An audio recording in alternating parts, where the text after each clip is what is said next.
when you are starting your creation process, what hits you first? The first thing for me really is to try and reset my mind as much as possible, and we will read through the entire episode and take notes. I will then go through all of those notes and I will start figuring out, okay, so what's the story that we need to tell here? Because every single trailer has to have a story. If it doesn't have a story, it cannot go out. But do you consciously think about how can I activate the dopamine of that person? 100% yes. That would usually be part of the second phase, which is crafting a narrative. Or every content creator should have 3 metaphorical hats. There is a lot of videos out there, and most of them are very loud. They try even to copy you a little bit. What do you think are the biggest mistake that someone can do on a trailer to make it really, really bad? From trailers and just from content as a whole, when something becomes popular, like podcasts became popular, people often gravitate towards what's working, and a lot of people see the top level stuff that comes out. And so even for me, I'm incredibly humbled. How important is this silence for you? When used properly, there is nothing more important than silence. Silence achieves multiple things. It allows the audience to reflect. It allows the audience to calm down. Silence is not used a lot in the modern world because obviously, as you just said, we're constantly fighting for that attention. Everything needs to be quick, action-packed, full of energy. You even see it in films now. Hoje é um dia mais do que especial pra gente, um convidado de honra que a gente está tendo aqui hoje, remotamente, claro, mas ele é o motivo, direto ou indiretamente, da gente ter começado essa série de podcasts, é a nossa inspiração para ser cada vez melhor e a gente trabalhar cada vez mais nisso. O cara que faz a gente rir, chorar e tem um monte de emoções quando assiste todos os trailers do Diary of CEO, um dos maiores podcasts do mundo, pela primeira vez na América Latina, Antony Smith, aqui no Abotts Cast.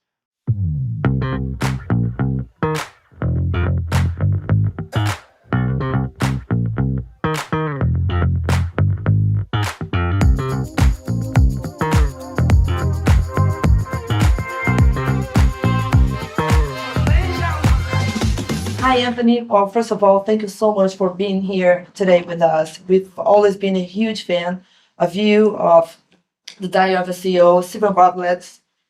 Even before shooting this podcast, we've always spoken about how good the Diary of a CEO is. And we've always thought about why don't we just try to talk to these guys someday. And we finally have you here. So we're very proud and very glad to have you here. Thank you so much for being here. And it's amazing to know that it's the first time you talk in Latin America or to Latin America audience. We are so proud to have you here. And you were so kind.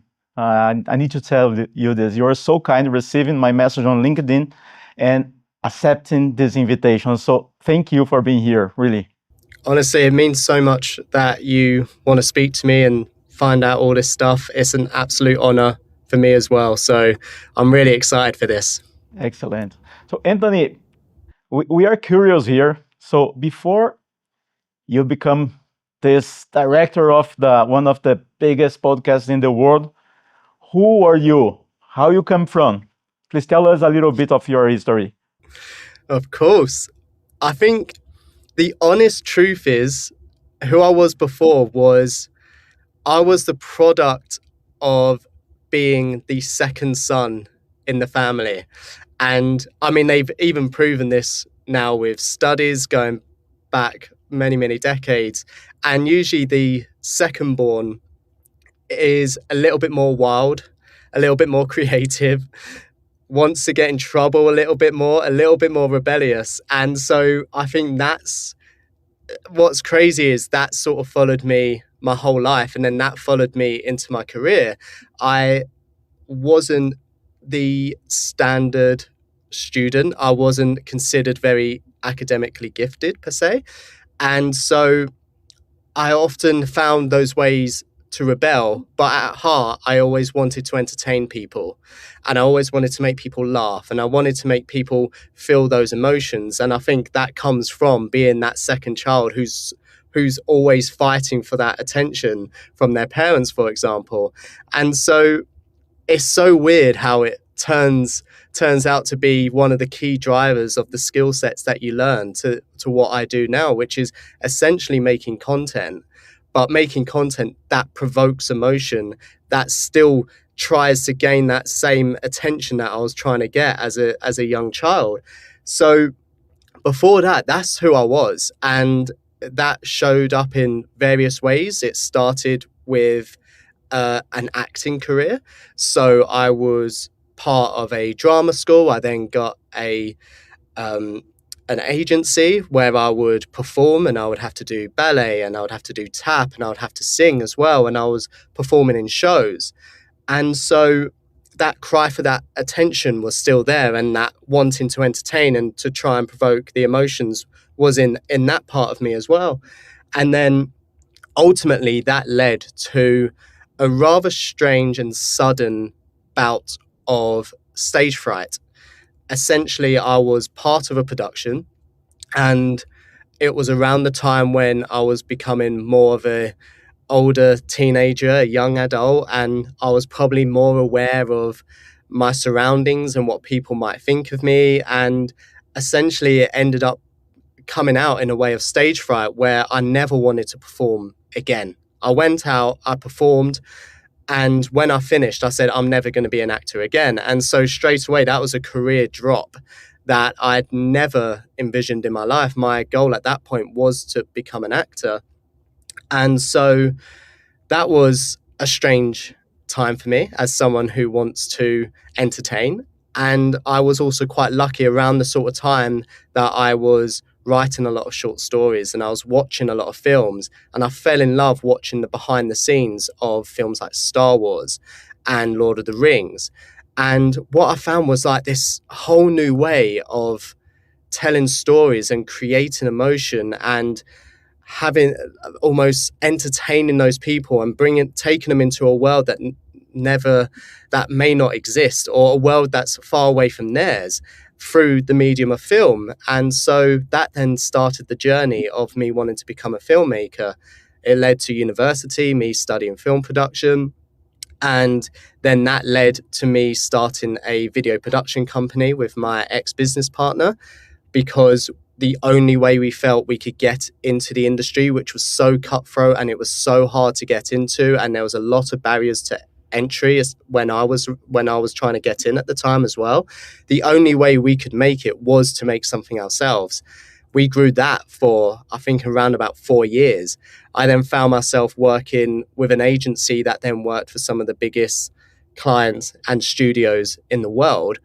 And then that led to what I do now, which is ultimately creating the trailers for The Diary of a CEO and leading and training a team to eventually take over what I do and push it even further.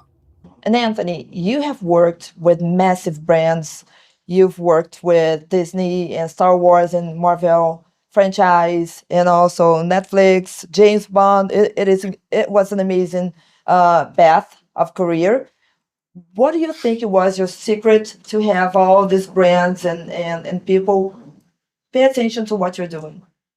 I think at the core of it is, without knowing it, I'd been studying these franchises and these studios my whole life. I was someone who really got excited watching TV commercials. Most people hate them. I actually got excited by them, and I would be this excited little kid and then this excited teenager and then this excited adult who would actually look forward to the Christmas time just so I can watch what Christmas ads were being made.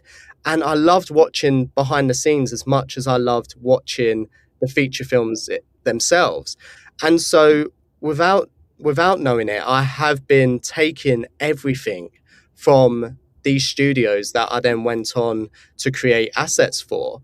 And I was hugely inspired by Disney, for example, and everything that I saw Disney do in terms of focusing on the details and the way they provoke emotion through music, for example, and their narrative arcs. All of these tiny elements I'd been absorbing for years and years. And so I never say when I grew up, I always wanted to be this, which is the textbook answer.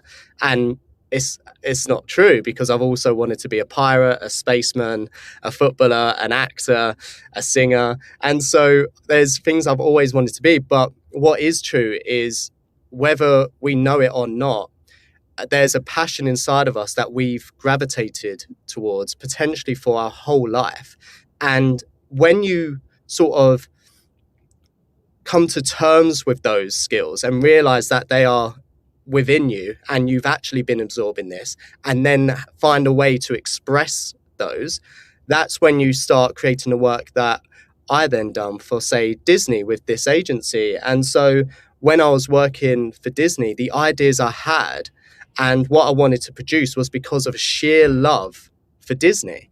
And so thankfully it all sort of entwined really well. And I think the beauty of what I had was, when we talk about secret sauce, I think the ultimate blend I had was, I was never an editor. That was never the career path that I wanted to go down. I wanted to tell stories. And so whether that was through writing short films, whether that was making feature films, whether that was making TV commercials with my previous company, that's what I wanted to do. And so I ticked that box because I've been doing that my whole life. When I then started the company, like I said previously, with my ex-business partner, I had to learn marketing because we are making TV commercials and brand promos for companies. So we had to learn the marketing strand of it, what makes a brand sell, what makes people attached to a brand. And then that leads you down a whole other world of psychology and how you can sort of hack attention and play to people's emotions in a different way to lead to them wanting to buy a product or to buy a service or to lead to watch a full episode of something. And so those two then combined. So I had the story side of me, which is something that as humans, it's innate in us. We have to tell stories. We understand the world by stories. History is understood from the stories that we've told. So stories is a core part of a human's DNA. When you then combine that with marketing knowledge and psychology, that's when you confuse the two together. And so even when I was working with these studios and creating social assets, a part of me was like, okay, one goal is to entertain here. The other goal is that we want people to buy tickets to go and see the film. We want people to subscribe to their channel. We want people to go to this event. And so all of those elements and all of this skill stack in just perfectly blended together for me to essentially work with these big companies and produce content that even to this day I'm so proud of. This is very strong. Like you said, I don't want to be an editor. I want to tell stories. I feel a lot of purpose.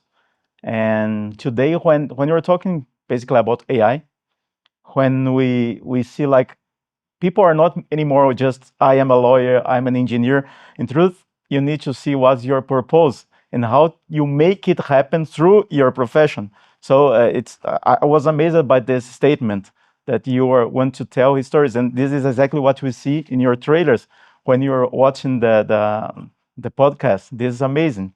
And when we zoom out a little bit, what we feel is that there is a lot of videos out there. There is a lot of trailers, a lot of shorts, a lot of long videos.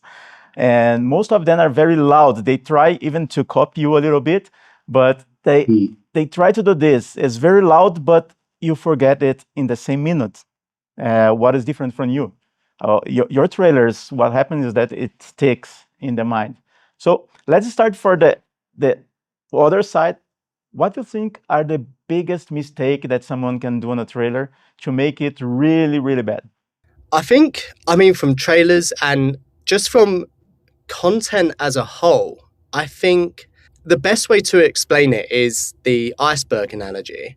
And oftentimes what we see in most industries is when something becomes popular, like podcasts became popular, then podcast trailers became popular, people often gravitate towards what's working, and a lot of people see the top level stuff that comes out. And so even for me, I'm incredibly humbled and it's an incredible feeling that I receive so many messages from editors and podcasters and content creators who have seen my work, has been inspired by that work, and then they've gone on to create their own versions of my work for their respective companies and their employers, or if they're doing freelance.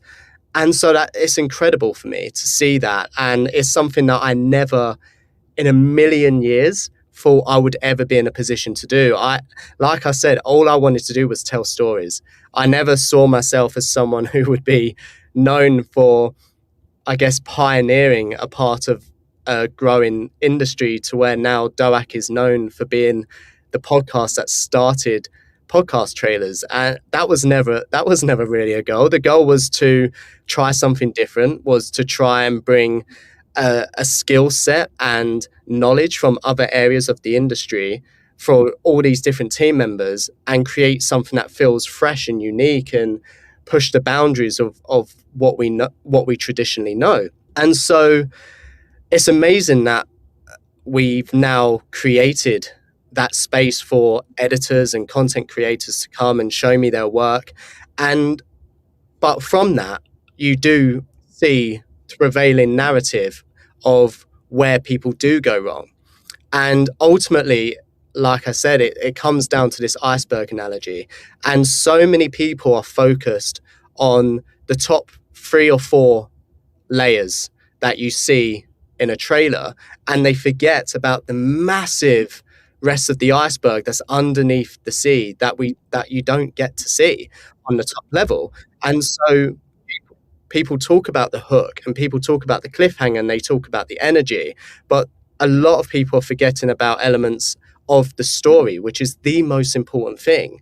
They forget about justification, they forget about the 1%, they forget about all of these tiny little elements that would make their content more memorable. And this is a personal question. How do you feel when you see people really copying what you do? Like just copying? It's a mixture of emotions. I'll be completely honest here. When it first happened, it freaks you out a little bit, and you get, in some instances, you actually get a little bit mad, because the first thing your brain goes to is, I've spent so much time creating these assets, a lot of blood, sweat, and tears, a lot of failure, a lot of experimentation. Like, it's taken a lot to get to where we are. And even before I joined DOAC, the experiences that I had, which all led to it, was a lot of work and very little time off and very little time to reflect and look back on my work and see how proud I am. And then people just take it and run away with it and do it themselves. So you almost get this little bit of, oh, there's an injustice here. But you then flip it and you realize that it's the most honorable thing ever to have a career and have people be inspired by that career to want to do it themselves. And so that's why now I actively try and give away as much as I can about my techniques and the methods that I come to, because I am self-taught. Like I say, I never set out to be an editor. And so everything that comes from an editing perspective, I've just taught myself. And so I want to give away as much as I can now, because it can help people get better. And it can, if we do that collectively, it allows other people to create more content that really hits home. It'll help businesses, it'll help podcasters, it'll help the freelancers gain more work. And so now it's just a really honorable experience. I think, like I said before with the iceberg analogy, I think that's the thing that's my sticking point at the moment, is how to get people to see that there is a lot more that just goes into this than a couple of elements that you've seen on the surface level. And so how can I help you elevate that even further? And Antony, when you are starting your creation process of creating a new trailer, what hits you first? What do you think about? I'm gonna pay attention to the music, to the video, to the images, or do you already connect and imagine the subject that the person is talking about to the audience that you think that you want to hit? How do you do that? So something that I've tried to teach with my team is essentially to try and approach every single trailer like a blank canvas. And the reason why I say that is because there's a reason why so many people feel like they can copy the Doak style or analyze the Doak style. But then when you actually dive deeper into it, you'll notice how different a Annie Jacobson nuclear war trailer is compared to a Paul Brunson relationship trailer. There's similar moments in there. There's similar techniques that we've used, but ultimately they feel very different because we want to provoke different emotions from it. They're very different topics, which means we have to use different techniques and different methods to provoke those emotions that we want to. And so the first thing for me really is to try and reset my mind as much as possible, and we will read through the entire episode. So sometimes they can be around about 3.5 to 4 hours long, and we will sit there and we will read the entire episode and take notes. And so essentially around about 150-page episode gets taken down to around about a 16-page document of notes that I've taken of those quotes. And then once I've done that, I will then go through all of those notes and I will start figuring out, okay, so what's the story that we need to tell here? Because every single trailer has to have a story. If it doesn't have a story, it cannot go out. And so that's really the first place we start, from a logistical sense, but also from, I guess, from a holistic approach, which is, what is the story here? How can we find this? And then once we figured out the story, the music, the B-roll, the text, the footage, all of that comes later. And that comes part of a process that we call justification, and all these other checkpoints that I have in my office of all the elements that the trailer has to tick. But it has to start with the story, and it has to start with how can we get this story across in 90 seconds with as much emotion as possible. But do you consciously think about how can I trigger certain feelings, certain emotions, like how can I activate the dopamine of that person, or if I do this, I think I'm gonna free a little bit of attention in who's watching. Do you think about that consciously? 100%, yes. That would usually be part of the second phase, which is crafting a narrative. And so the best way I can sort of explain it is that I believe every social or every content creator should have 3 metaphorical hats. You have your top hat, which is the hat for your skill set and your narrative-driven hat. So this is almost like the filmmaker's hat. And the reason why it's a top hat is because traditionally, people who wear a top hat have had to earn that top hat. They've had to work really hard. They've grown up in an establishment. They've made their money in order to buy a top hat. So they've earned their place at the top of the table. And that comes through a lot of experience, that comes through a lot of pain, a lot of failure. And that's certainly how my career has gone.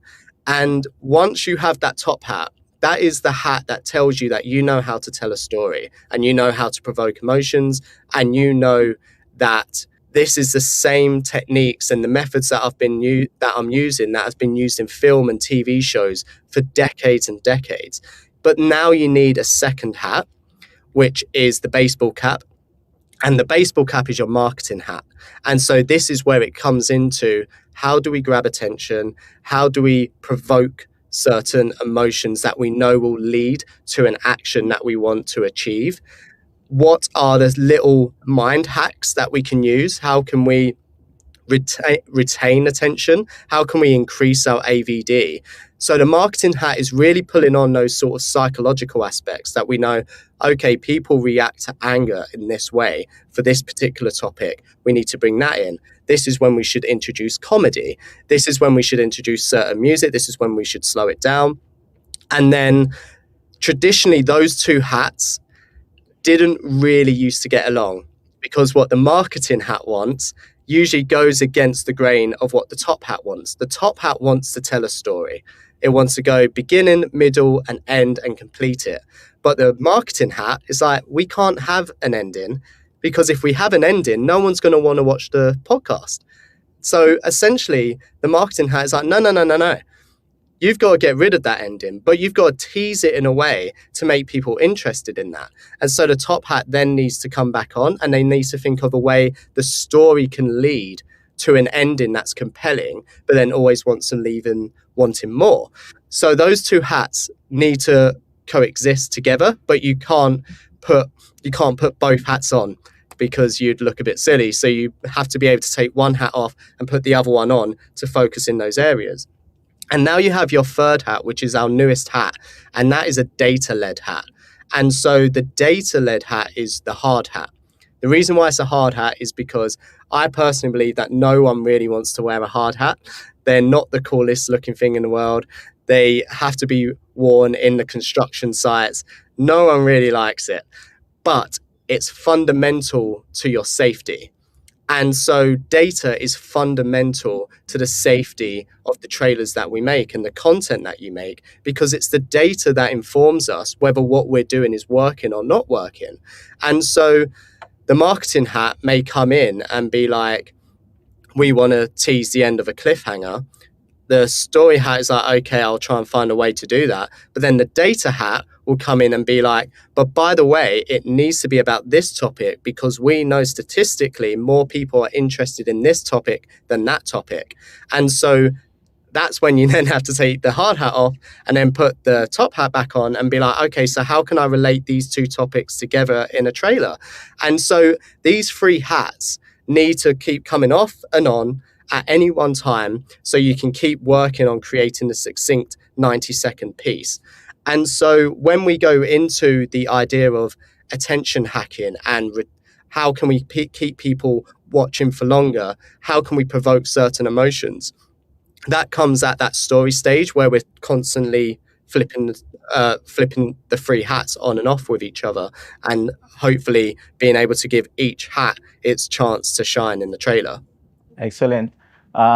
We see a lot of people talking about energy, about screaming, about calling attention, but something that we see in your work that is, you can see everywhere, every time, is the silence. So how important do you think that is the silence? Because we see the trailer is coming and you go, a lot of emotion, music, and then boom. And in exactly moment, boom, and it grabs your attention. So how important is this silence for you and your productions? When used properly, there is nothing more important than silence. When used properly, there is nothing more important than silence, right? Silence achieves multiple things. It allows the audience to reflect. It allows the audience to calm down. It allows the audience to sort of restabilize the emotions that they're feeling. It allows their adrenaline to calm down. Silence allows us to really focus in on a particular moment. Silence allows us to really focus in on a particular person and focus on their facial expressions.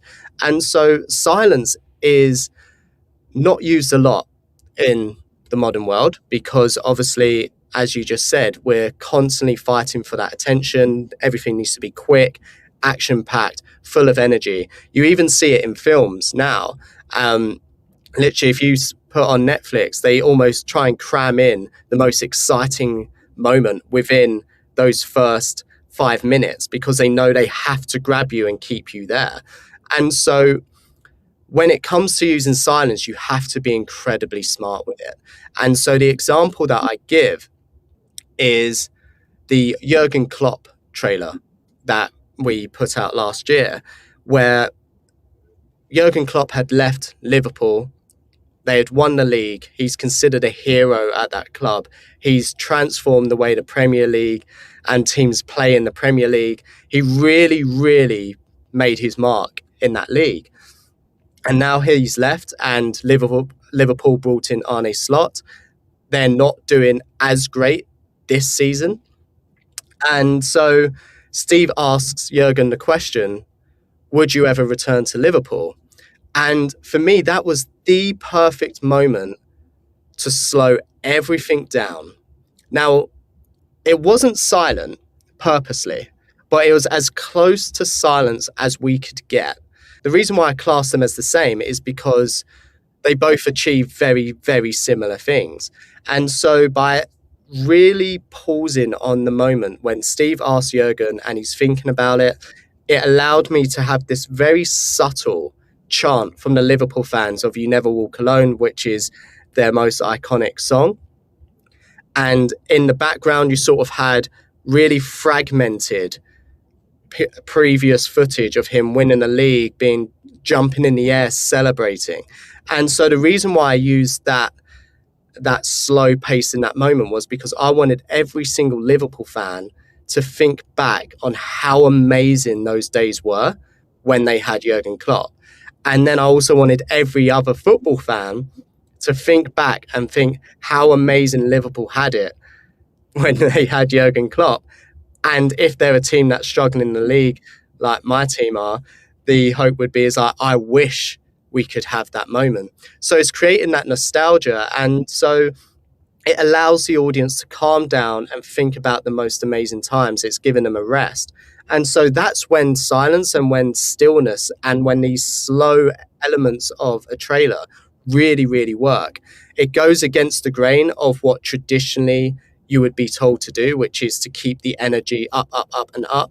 But by allowing the audience to calm down, it then allows them to yet again go on the roller coaster ride of emotions that we do. And you only have to go to a theme park and go on a roller coaster to realize that every single incredible roller coaster has moments of high, of low, of slowness, of speed. They literally take you on a journey, and they're the most exciting roller coasters. If it was just high octane the entire time, they're usually quick, they're usually not as exciting, and they don't build up as much emotion and as much adrenaline on those rides. So let's deep dive a little bit in this huge phenomenon, which is the diary of a CEO. As I said earlier, Ricardo and I'm pretty sure most part of our audience and many people here in Brazil are a huge fan of the show, of Steven Bartlett, and your work is, we know that your work is what it really pops up when we see the trailer on the TV. So first of all, how is like translating exactly what Steven Bartlett has imagined to do in the show in your short video? How do you do that? What is the process? I think so. It's been that in itself has been a journey. It's been a lot of hard work. It's been a lot of back and forth. When I first started, Steve gave me a brief, but the brief was literally a sentence, which is, I don't want you to watch any other podcasts. I just want you to do what you think suits this podcast. And so with that brief in mind, obviously I took everything I knew about film and TV and what I could see in front of me in the DOAC studio to form what we have today. And ultimately, this sort of style of trailer, for example, wouldn't work with a lot of podcasts. You know, it works really well for DOAC because of everything from the style of the set to the topics that covers to the guests that we have on.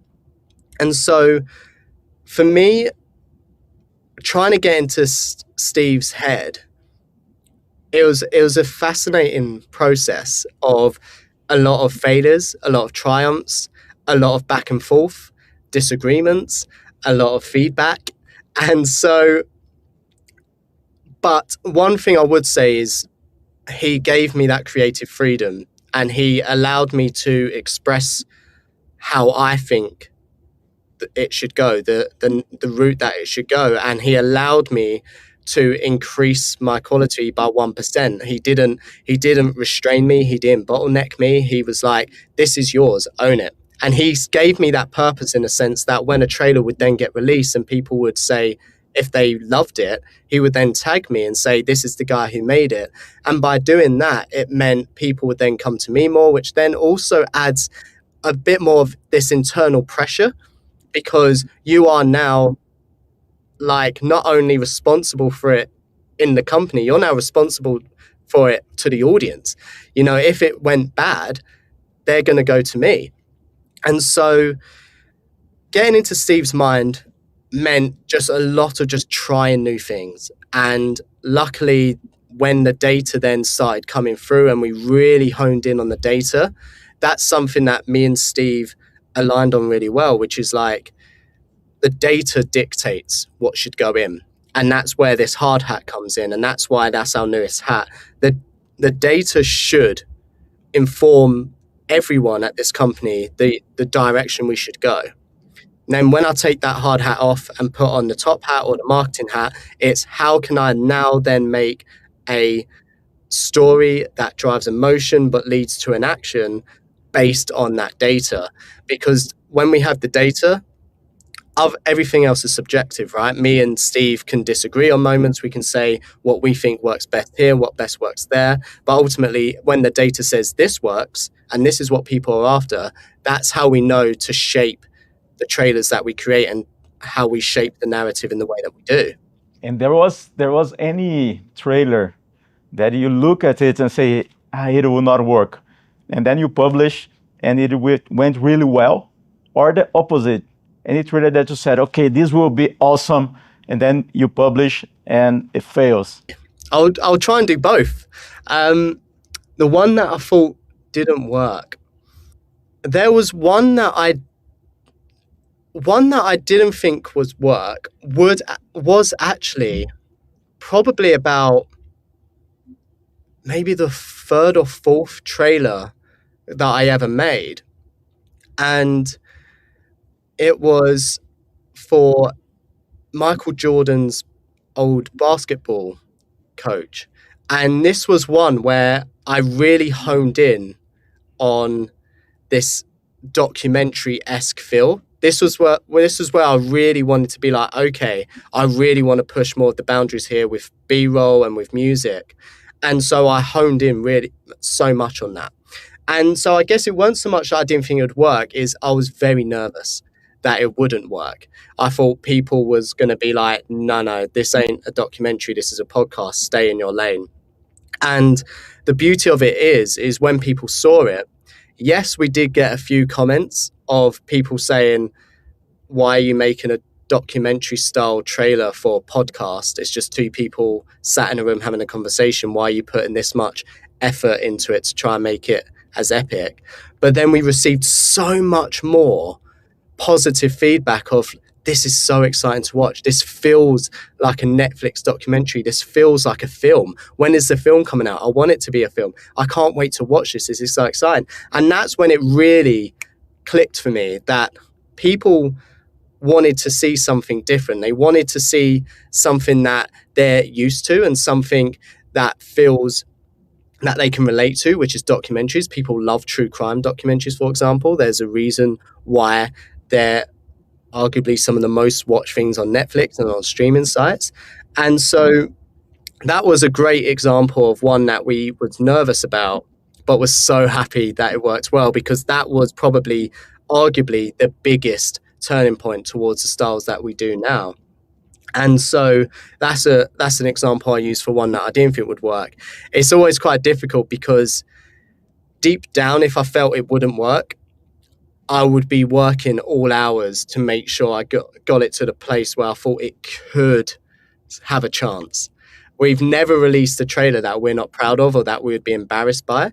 So it was ultimately like, we think this could go really well, but we're nervous that it won't. And so the one that I thought would go amazingly but didn't do too great was the Richard Branson trailer. And ultimately it was because we wanted to try something different with Richard Branson, because at the time he was a huge guest for DOAC. And I think he was one of the ones on Steve's list where it was almost like, if I interviewed Richard Branson, then I can stop the podcast, I'm happy. And so we sort of done like, I think it was about a 6-7 second montage at the very start of just shots of epic shots of Richard Branson being cool. And we think that hurt the retention because it didn't come back to DOAC straight away. It didn't allow us to see that Richard Branson is on the Diary of a CEO. It was almost like, this is just a piece of content about Richard Branson. It didn't have the DOAC heart and soul within those first 3 seconds. And so I think that was a lot of the reason why people thought, oh, this ain't Doak. If they're just scrolling through, they would have no idea that this is Richard Branson about to talk to Stephen Bartlett about business and his life. And so I think that was an example of one where we thought, okay, this is going to be epic because it's Richard Branson. But it was a key reminder of you need that marketing hat and you need that data hat to be like, no, you need start with the guest, start with Richard in the chair, because ultimately that's what people will get most excited by. Well, we're going to have to talk about AI because everybody in the end wants to know a little bit about it. So do you think that AI today, the way it is more of a help in the creative process? Or do you think it threatens jobs and people who really want to work in the field? Or do you think that AI can really help you promoting more your content or be helping in the operation process? How do you use AI? I'm pretty sure you do something with AI, but how do you use it actually? Yeah, so I mean, first of all, I think the answer is yes to all of them. I think essentially, of course, there will be disruption. They'll be taking jobs in every single industry, not just in editing, as we know. And when you've got systems that can build CGI the way it can, make content the way it can, ultimately, yes, that's going to take jobs away. And so I think people do need to be prepared for that. But I also think there's the other side of it, which is it can also enhance your career. It's enhanced my career. It's enhanced the Doak trailers. We use AI in every single trailer we create. And so to put a bit more in perspective on that front, I do believe it's going to take jobs. I think there's going to be companies where they won't want to hire an in-house editor because they know that AI will create content for them.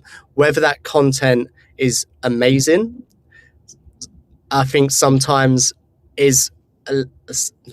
remains left to be seen. Like we've seen AI TV commercials go out and we've seen people absolutely scrutinize them because they feel soulless and they don't have heart and they don't have a story.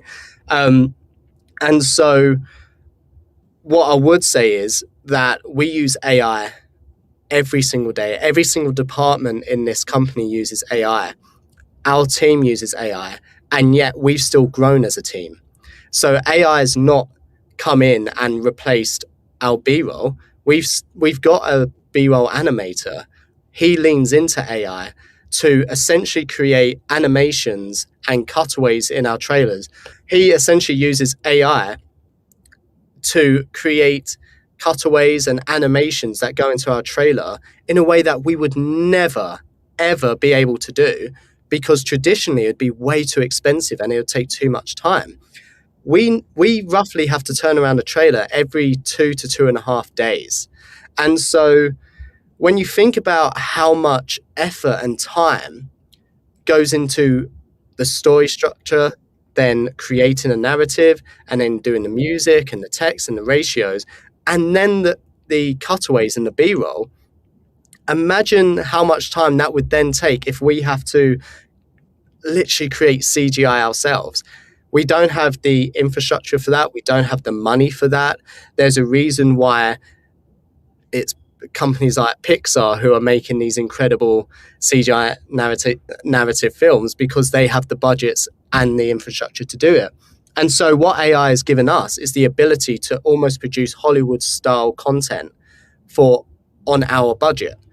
And so it's enhanced us massively. It's allowed us to work better in terms of data, for example. It's allowed us to do all of this stuff.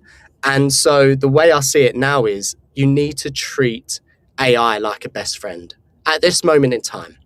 You need to treat it like all they're going to do is make your work even better. And what you then need to focus on as a creative is, what are the skills that I can learn that accompany AI, that accompany my skill set? Ultimately, for me, it's the human skills, right? It's learning how to tell a story. It's bringing elements of your past and your experience to create your voice and putting your voice out there, they're the skills that you now need to thrive in an AI world. You need to become the person where AI is helping you, but you still have those fundamental skills that make you you and make you unique. More personal question. Looking ahead, like 10 years ahead, what do you expect to have built as a producer, as even an editor, and as a storyteller? When you look 10 years ahead, what do you expect to build in this timeline? Wow, that is a big question. My ultimate goal from a career perspective is to tell stories. And so what I love about that is that will continue to take me on paths that I've never dreamt of. When I was growing up, if someone, even when I was at university, or even when I was at the agency working with Disney and Marvel and Star Wars, if anyone had said, you're going to make trailers for podcasting, I would have just laughed, because there was never in a million years would I thought I would be in the podcasting industry. I'm a film guy. I love film. And what I've come to realize more so doing this job is that all of these elements are tied together through storytelling. All of my career, I've just been telling stories. And so whether it's through podcasts, whether it's through documentaries, whether it's through other YouTube content, whether it's through speaking, whether it's through training a team, ultimately my goal is to still tell a story, right? It's to still provoke emotions and to hopefully take people into a world that takes them out of their own world for at least 90 seconds. And so for me, I don't know what the future holds for me. I don't know where I'll be. I don't know what specifically I'll create, but what I do know is everything will be story-led, and it will be emotionally led, and it will always be in the pursuit of telling an amazing story.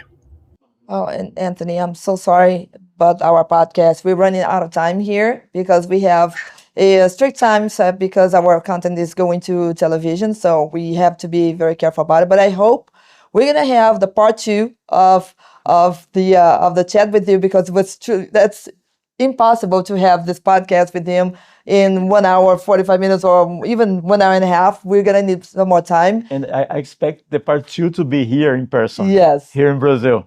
So I expect it. But before ending, I have a last question to ask, if you don't mind. Is that, well, if you could give an advice to people that really want to tell a story on a video, on a short video like you do, what would it be? Understand what's important to you and understand what's important to the people around you. I think a story that lasts and a story that hits people is relatable. A story, if you just think of Disney, for example, so like their film could be about a rat, and yet millions of people love the film and can relate to the story, but it's a rat. It's the same with Wall-E. He's a robot, and yet people relate to him, people feel attached to him, people love that character, because ultimately what's underneath the sea with this iceberg is Disney are using methods and they're telling a story that speaks to the human, that speaks to the soul. And so one thing I would always say to any content creator, any aspiring editor, is focus on the story, but focus on the elements of the story that has that human connection. What can make humans gravitate towards this narrative, whether it's the character, whether it's the topic? What are the tiny things that you can do to make it relatable, to make it nostalgic, to make it emotional? How can you input those little elements of wisdom and moments into that edit where people will not only watch it, but they'll feel connected to the content? It's pretty great. Well, thank you for your kindness of being here again. We're thrilled with all your expertise that you've shown and you've shared with us. Thank you so much for your generosity, and hope to talk to you soon. Here in Brazil, Amazing. preferably.